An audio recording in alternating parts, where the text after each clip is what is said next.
I just, you know, as an older woman who's experiencing hair loss due to a number of issues, the silver lining to that struggle, because I had beautiful hair.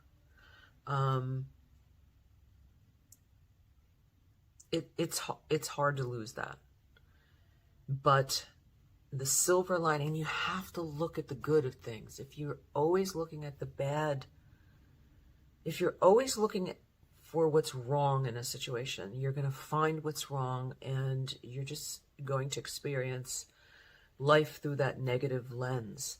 You have to see the good in something that life is handing you. And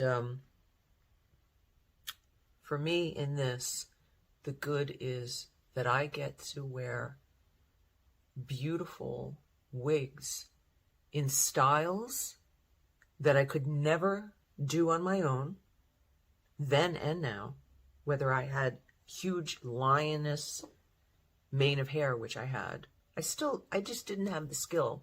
I just wasn't one of those women, one of those girls that was skilled at styling their hair. I was always a wash and go girl and some hot rollers. But I could never blow out my hair.